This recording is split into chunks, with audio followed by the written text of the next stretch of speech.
Baru-baru ini di tengah rencana suntik mati PLTU batubara di tanah air, negara maju seperti Inggris dan Jerman justru malah mengaktifkan kembali PLTU batubaranya. Bagaimana sebetulnya pandangan pengusaha batubara dalam negeri melihat hal ini? Apakah ini justru menjadi sentimen positif atau justru sebaliknya?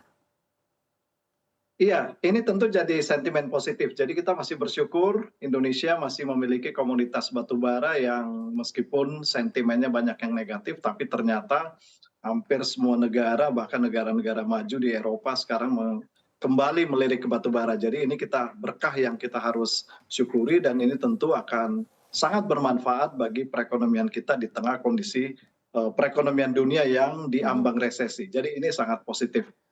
Oke, tapi apakah Anda melihat hal ini justru makin memperlambat upaya transisi energi Indonesia menjadi energi lebih hijau?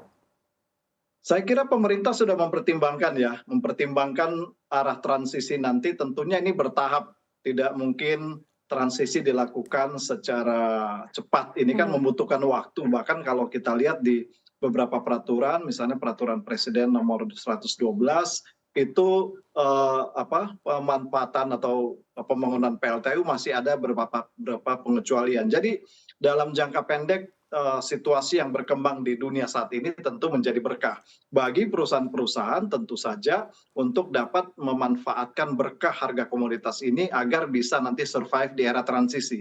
Itu yang Oke. penting karena untuk survive di era transisi kan ini sulit, kita sulit mendapatkan pendanaan, jadi ini yang kita manfaatkan.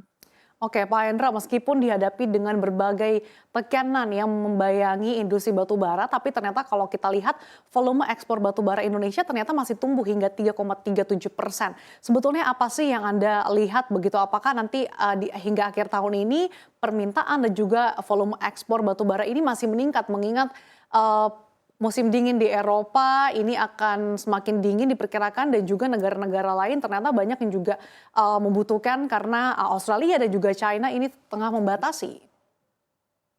Iya, ada beberapa perkembangan menarik ya yang membuat kita memberikan optimisme khususnya di akhir tahun 2022 dan memasuki 2003 antara lain di Tiongkok kan pemerintah Tiongkok sekarang sudah mulai merelaksasi nih kebijakan zero covid policy. Nah, Mhm. ini tentunya memberikan optimisme bahwa perekonomian Cina ya di depan ke depannya akan makin membaik sehingga demand ekspor batu bara nanti ke Tiongkok akan meningkat karena di 2022 ini terjadi penurunan impor batu bara Tiongkok dibanding 2021. Nah, di Mhm. sisi lain juga perekonomian India juga lagi bagus-bagusnya nih, lagi berkembang. Jadi perkembangan beberapa negara perekonomian di beberapa negara importir batu bara terbesar Indonesia tentu ini membawa angin positif buat eksportir kita dan tentunya buat negara karena akan mendapatkan penerimaan negara yang lumayan tinggi di tengah situasi perekonomian yang lagi sulit.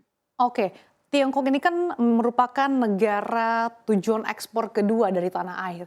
Nah, dengan adanya pelonggaran aktivitas di China begitu, seberapa besar sih proyeksi peningkatan permintaan khususnya hingga akhir tahun ini, Pak Hendra?